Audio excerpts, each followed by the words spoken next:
का स्वागत है। जबकि हम सब इन दिनों में अपने घरों में बैठकर इस आराधना में सम्मिलित हो रहे हैं, सो आज के इस दिन में एक बार फिर से हम परमेश्वर के वचन के द्वारा से उसकी मर्जी को जानने का प्रयास करेंगे कि परमेश्वर इन दिनों में हमसे क्या चाहता है और उसकी मर्जी क्या है। आज के मनन के लिए जो भाग चुना गया है वो पाया जाता है गिनती 16 और उसका 41 पद से लेकर 48 पद तक। गिनती 16 उसका 41 पद से लेकर 48 पद तक हम पढ़ लेंगे। दूसरे दिन इस्राएलियों की सारी मंडली यह कहकर मूसा और हारून पर बुड़बुड़ाने लगी कि यहोवा की प्रजा को तुमने मार डाला है।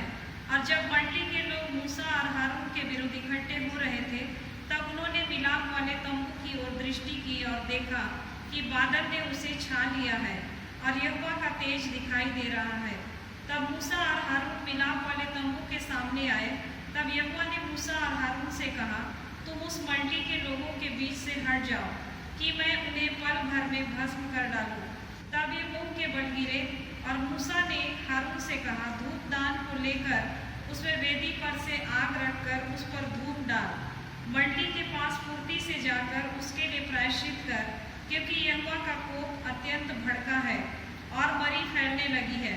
मूसा की आज्ञा के अनुसार हारून धूपदान लेकर मंडली के बीच में दौड़ा गया और यह देखकर कि लोगों में मरी फैलने लगी है, उसने धूप जलाकर लोगों के लिए प्रायश्चित किया। और वह मुर्दों और जीवित के मध्य में खड़ा हुआ, तब मरी थम गई। परमेश्वर इस वचन के पढ़े जाने पर आशीष का हम प्रार्थना करें। जीवन का सर्वोत्तम आशीषों को देने वाले हो परमेश्वर, एक बार फिर से धन्यवाद के साथ तेरे पवित्र सिंहासन करे अपने सरों को झुकाते हैं, सारी बातों में तुझको आदर महिमा इज्जत देते हैं। यदि हमने किसी भी प्रकार के इन दिनों में खुदावंद तेरी इच्छा के विरुद्ध में काम किया है, तेरी इच्छा के विरुद्ध में बातें करी, तेरी मर्जी के विरुद्ध में खुदावंद निरंतर अपने जीवनों को समय को व्यतीत किया, मेहमानों को क्षमा करें, सहायता करें। खुदावंद आज के इस दिन में अपने वचन से बोले, बातचीत करें, ताकि खुदावंद हम निरंतर तेरी ओर दृष्टि को उठाकर तेरी मर्जी के मुताबिक जीवनों को व्यतीत कर सके। आज के वचन से बोले, बातचीत करें, सहायता करें, हर एक के मन में एकाग्रता लाए, हर एक बहकावे की आत्मा, हर प्रकार के भटकाने वाली आत्माएं जो मनों को विचलित करती है, प्रभु यीशु मसीह के नाम से दूर हो। प्रभु यीशु मसीह के नाम में होकर हर एक पर में एकाग्रता ला। विशेषकर अपने आप को तेरे हाथों में सौंपता, पवित्र आत्मा से मेरा अभिषेक कर, मेरे मुख में अपने वचन को डाल, ताकि सत्य की आत्मा के में तेरे जीवित कलाम को, तेरी मर्जी को प्रकट कर सकूं, संसारिक ज्ञान के मुताबिक या किताबी ज्ञान के मुताबिक नहीं। ऐसे तू सहायता कर। एक बार फिर से अपने आप को, जीवित कलाम को तमाम लोगों को तेरे हाथों में सौंपते धन्यवाद के साथ दुआ प्रभु यीशु मसीह के नाम से बात को सुन करें, आमीन। यहाँ पर जो भाग पढ़ा गया गिनती उसका 16 अध्याय 40 पद से लेकर 48 पद तक, यहाँ पर एक घटना का वर्णन है। और इससे पहले यदि आप 16 अध्याय के आरंभ को पढ़ेंगे तो वहां पर लिखा है कि कोरा, दातान और अबीराम 250 प्रधानों को, नामी प्रधानों को लेकर जो काम हारून के परिवार को या हारून को दिया गया था, उसके वंश को दिया गया था कि वो धूप जलाए यहोवा के सन्मुख, यहोवा के लिए धूप जलाए या धूप चढ़ाने का काम उसे दिया गया था हारून और उसके वंश के लोगों को। लेकिन इन लोगों ने क्या किया कि मूसा और हारून के विरोध में खड़े हो गए और ये लोगों ने ये सोचा, 250 लोगों ने धूप डालकर उसे सजाकर उन्होंने धूप जलाने का प्रयास किया। मूसा के विरुद्ध और हारून के विरुद्ध में बातें करने लगे। तब मूसा ने कहा कि यदि तुम धूप जलाकर परमेश्वर के सन्मुख जाओ और यदि हम लोग गलत होंगे तो उस समय परमेश्वर तुमको बचा रखेगा, और यदि तुम गलत होगे, तुम्हारी धारणाएं गलत होगी, तुम गलत होगे, तो परमेश्वर का वचन कहता है कि तुम्हारी मृत्यु साधारण मृत्यु नहीं होगी। परमेश्वर का जीवित कलाम कहता है अनोखे तरीके से तुम्हारी मृत्यु होगी और धरती फट जाएगी और तुम उसमें समा जाओगे। और उसके बाद परमेश्वर का वचन इस बात को कहता है कि परमेश्वर मूसा से कहता है कि कलीसिया के लोगों को, मंडली के लोगों को कहा कि इन लोगों से अलग हो जाए, इन लोगों से अलग खड़े हो जाए। और ये लोग जो है कोरा, दातान और अबीराम के जो बलवाई कर रहे थे, बलवे लोग थे, उससे अलग हटकर खड़े हो गए और ये तीनों अपने परिवार के साथ अपने तंबू के सामने खड़े हो गए। और परमेश्वर का वचन कहता है कि एक पृथ्वी फट गई और ये सारा परिवार सहित और सब कुछ जो कुछ उनका इन तीनों का था वो सब समा गया। उसके बाद यदि आप 16 अध्याय उसके 35 पद को पढ़ेंगे तो वहां पर लिखा है 250 लोग जो धूप जला रहे थे। परमेश्वर का वचन कहता है कि 250 लोगों पर जो धूप चढ़ाने के लिए तैयार थे, धूप चढ़ा रहे थे, उनको क्या परमेश्वर का आग निकला और भस्म कर दिया।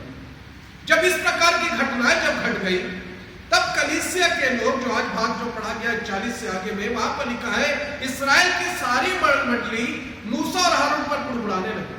वो कहने लगे कि कलीसिया को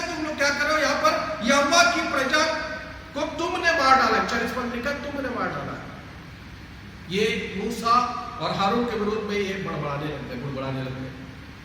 ऐसी परिस्थिति में परमेश्वर का क्रोध भड़कता है। मूसा वहां पर, परमेश्वर का वचन कहता है कि मूसा, वहां पर लिखा है, यदि आप यहां पर पढ़ेंगे, मुंह के बल गिर पड़े दोनों के दोनों, मूसा और हारून मुंह के बल गिर पड़े। और मूसा ने हारून से कहा कि धूप डाल लेकर उसमें वेदी से आग रखकर उस पर धूप डाल और मंडली के पास पूर्ति से जाकर उसके लिए प्रायश्चित कर, क्योंकि यहोवा का क्रोध अत्यंत भड़का है। इस प्रकार की बातें परमेश्वर की योजना से हटकर जब कलीसिया या मंडली जब कार्य करने लगी, बुड़बुड़ाने लगी मूसा और हारून के ऊपर, तब परमेश्वर का क्रोध भड़का। और परमेश्वर का वचन कहता है कि मूसा हारून को कहता है कि जाके तू धूप दान को ले और धूप डाल, उसमें आग डाल, धूप डाल और जाकर मंडली के बीच में दौड़ जा, क्योंकि मरी बहुतायत से फैल गई है। फुर्ती से जाकर, यहाँ पर लिखा है 46 पद में, फुर्ती से जाकर उसके लिए प्रायश्चित कर, क्योंकि यहोवा का क्रोध अत्यंत भड़का है और मरी फैलने लगी है। लोग मरने लगे थे, कारण परमेश्वर की जो मर्जी है, परमेश्वर ने जो जवाबदारी जिसे दी है, उसको स्वीकार न करना, परमेश्वर की आज्ञा को स्वीकार नहीं करना, या परमेश्वर जो चाहता है, जिसे जो जवाबदारी दी थी, उसको स्वीकार नहीं करना। ऐसी परिस्थिति में मेरे प्यारे भाई और बहनों, हम एक बात देखते हैं कि मूसा कहता है कि उस धूपदान में आग डाल, धूप डाल और मंडली के बीच में दौड़ जा। और परमेश्वर का वचन कहता है कि जो 48 पद में लिखा है कि हारून जो है वो मुर्दों और जीवित के मध्य में खड़ा हुआ और मरी थम गई। जीवते और मरे हुए के बीच में जाकर खड़ा हो गया, और वहां पर परमेश्वर का वचन कहता है कि मरी थम गई। यहां पर धूप लेकर, धूपदान में धूप डालकर वो वहां पर जाकर बीच में खड़ा होता है। धूप जो है वो, यदि प्रकाशित वाक्य 5:8 को पढ़ेंगे तो वहां पर बताया गया है कि धूप जो है वो प्रार्थना को प्रकट करता है। प्रकाशित वाक्य 5:8 को पढ़ लेंगे। और जब उसने पुस्तक ले ली तो वे चारों प्राणी और 24 प्राचीन उस मेमने के सामने गिर पड़े, और हर एक के हाथ में वीणा और धूप से भरे हुए सोने के कटोरे थे। यहाँ पे लिखा है धूप से भरे हुए सोने के कटोरे थे, और आगे क्या लिखा है? ये तो पवित्र लोगों की प्रार्थनाएं हैं। ये तो पवित्र लोगों की प्रार्थनाएं। मैं ये बताना चाहता हूँ कि हारून जो धूप दान लेकर, धूप डालकर वहां पर गया, वो परमेश्वर के किनका प्रार्थना है? परमेश्वर के पवित्र लोगों की प्रार्थना है। उस प्रार्थना को लेकर वो मरी जहां पर फैला था, उनके और जीवितों के बीच में जाकर खड़ा हो गया। मतलब यह है कि प्रार्थना के द्वारा से, धूप जो पवित्रों की प्रार्थना है, उसके द्वारा से मरी थम गई। प्रार्थना के द्वारा से, पवित्रों की प्रार्थना के द्वारा से मरी थम गई, ऐसा परमेश्वर का वचन कहता है। यहाँ पर धूप दान में धूप डालकर, आग डालकर वो वहां जाकर जो मरे हुए लोग थे और जीवितों के बीच में जाकर हारून खड़ा हो जाता है। वो धूप जो है वो पवित्रों की प्रार्थना को प्रकट करता है। मेरे प्यारे भाई और बहनों, आज इस विषम परिस्थितियों में हम एक बात याद रखें। आज जब कोरोना वायरस का कहर पूरे विश्व में फैला हुआ है, ऐसे समय में जीवितों और मृतकों के बीच में पवित्रों की प्रार्थना का होना आवश्यक है। यदि मैं और आप चाहते हैं कि मरी थम जाए, यदि मैं और आप चाहते हैं कि ये मरी जो कोरोना वायरस का प्रकोप है वो थम जाए, तो आज आवश्यक है ये दोनों के बीच में, मरे और जीवितों के बीच में आज हमारी प्रार्थना का होना आवश्यक है। ये मरी तभी थमेगी, ये कोरोना वायरस तभी थमेगा जब पवित्रों की प्रार्थना वहां पर प्रकट होगी, पवित्रों की प्रार्थना दोनों के बीच में होगी, तभी ये मरी थमेगी। मेरे प्यारे भाई और बहनों, हम परमेश्वर के जीवित कलाम में एक और बात देखते हैं, निर्गमन 12:1-13।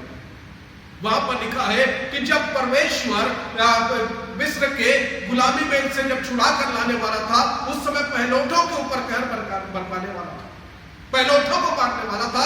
लेकिन परमेश्वर अपने लोगों के पहलौठों को नहीं मारना चाहता, अपने लोगों को नाश नहीं करना चाहता, उन्हें बचाना चाहता, क्योंकि उसकी जो मर्जी थी, उसने जो प्रतिज्ञा करी थी, उनको प्रतिज्ञा के देश में लेके जाना है। इसलिए उन्हें बचाने के लिए परमेश्वर कहता है कि तुम एक वर्ष के नर मेमने का बलिदान करो और उसके लहू को में से कुछ लेकर अपने चौखट के दोनों अलगों पर लगाओ, दोनों अलगों पर लगाओ। और जिस घर में वो चौखट के दोनों, वहां पर उनको मैं नाश कर दूंगा, उनके पैरोठों को नाश कर दूंगा। परमेश्वर का वचन कहता है जहां जहां पर लहू के चिन्ह लगाए गए तो वो छोड़ दिए गए। परमेश्वर और परमेश्वर के लोगों या मंडली के बीच में वो लहू एक चिन्ह के रूप में है, जिसके द्वारा से वो लोग, कलीसिया के लोग, वो लोग परमेश्वर चुने हुए लोग बचाए गए। उस लहू के चिन्ह के कारण से परमेश्वर और इसराइलियों के बीच के जो चिन्ह था वो था लहू, जिसके द्वारा से इसराइली बचाए गए। जिनके घर जिन्होंने विश्वास करके लहू को लगाया वो बचाए गए, लेकिन जिन्होंने विश्वास करके लहू को नहीं लगाया वो मर गए, उनके पैरोठे मर गए। मैं बताना चाहता हूं मेरे प्यारे भाइयों और बहनों, आज परमेश्वर एक चिन्ह चाहता है हमारे और उनके बीच में। आज हमारे और परमेश्वर के बीच में एक प्रार्थना परमेश्वर चाहता है, एक रिलेशन को चाहता है कि हमारी प्रार्थनाएं परमेश्वर के सन्मुख उपस्थित की जाए। हम प्रार्थना करें, क्योंकि धूप जो है पुराने समय में धूप जलाया जाता था।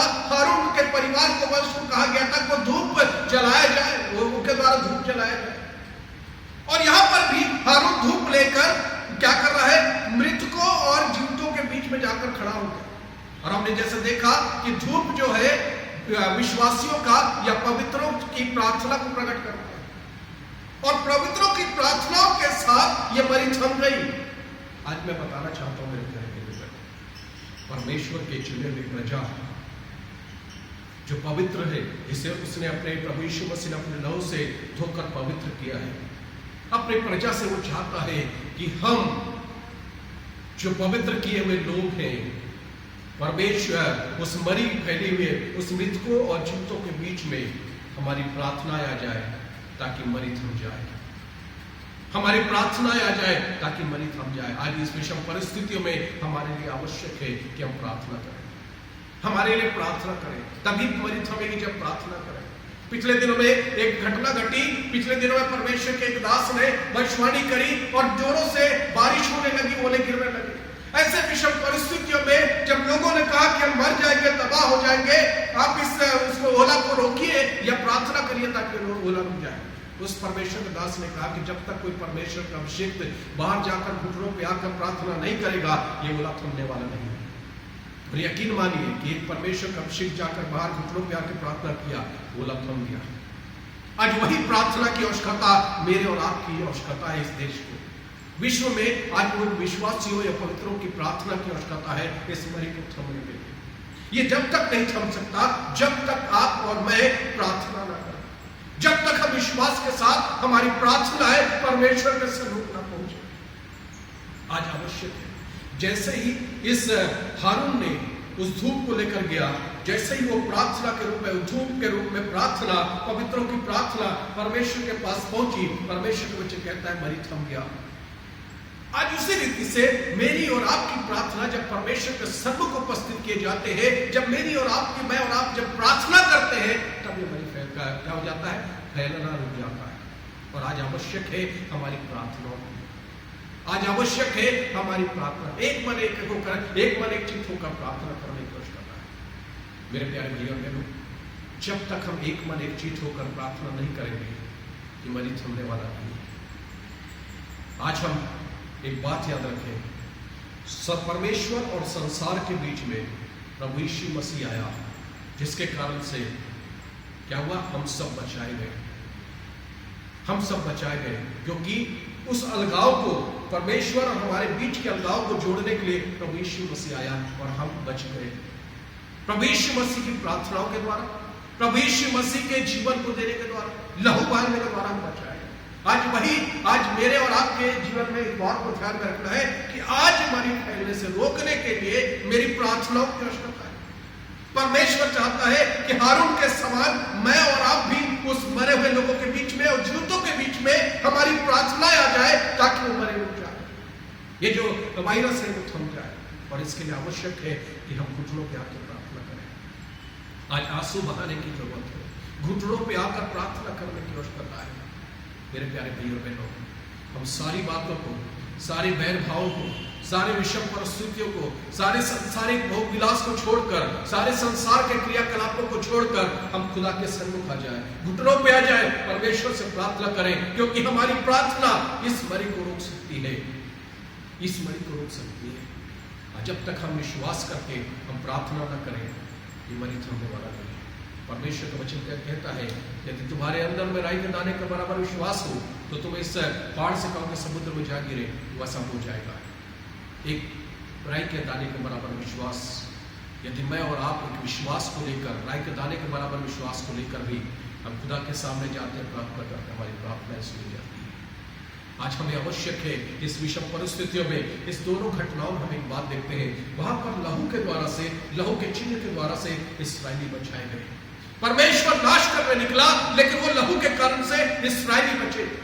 परमेश्वर और इस्राएलियों के बीच में वो लहू था जिसके कारण से वो बच गए।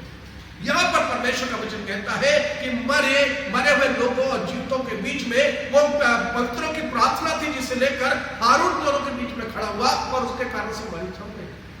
मरी जहां पर खड़ा हुआ हारून, वहां से आगे नहीं बढ़ा, कारण पवित्रों की प्रार्थना। आज आवश्यक है, आज मरी थम सकती है, शर्त यह है हमारी प्रार्थना बीच में आ जाए, जूतों और मरे हुए के बीच में हमारी प्रार्थना आ जाए, हम विश्वास के साथ प्रार्थना करें। प्रार्थना में वो ताकत है जिसके द्वारा से बहुत कुछ हो सकता है। इसलिए परमेश्वर के दासों ने एक बात कही है, जिसके पास जहां पर ज्यादा प्रार्थना है वहां पर ज्यादा सामर्थ्य है, जहां पर प्रार्थना नहीं है वहां पर सामर्थ्य नहीं है। आज हम सामर्थ्य को देखने के लिए हमारी आवश्यक है कि हम अधिकारी के साथ प्रार्थना करें, हम अधिकारी के साथ प्रार्थना करें ताकि हमारी थम सके। ये विषम परिस्थितियों में हमें आवश्यक है कि हम प्रार्थना करें, लौ लगाकर प्रार्थना करें। दूसरा क्या करता है उसकी तरफ ध्यान न दें, हमें लौ लगाकर प्रार्थना करने की आवश्यकता है। मेरे प्यारे भाइयों बहनों, ये तभी मरी थमेगी जब हम जीवितों और मरे हुए के बीच में खड़े होकर अपने प्रार्थनाओं को परमेश्वर के सामने उपस्थित करें, प्रार्थनाओं के साथ परमेश्वर के सामने उपस्थित करें। ये परमेश्वर चाहता है। इस विषम परिस्थितियों में आज हमारे लिए आवश्यक है कि हम प्रार्थना करें। आज हमारे लिए आवश्यक है कि हम परमेश्वर से बातचीत करें, अपने पिता से बात करें, अपने पापों से क्षमा मांगे, पिता से बात करें, ताकि ये मरी थम सके।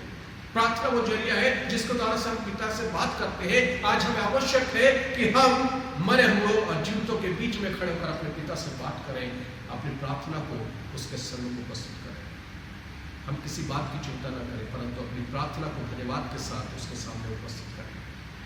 आज आवश्यक है कि हम इस विषम परिस्थितियों में प्रार्थना करें। हमारी प्रार्थनाएं महत्वपूर्ण है इस विषम परिस्थितियों में मरी को रोकने के लिए। इस विषम परिस्थितियों में हमारी प्रार्थना बहुत महत्व रखता है और ऐसे समय में हमें आवश्यक है कि हम प्रार्थना करें।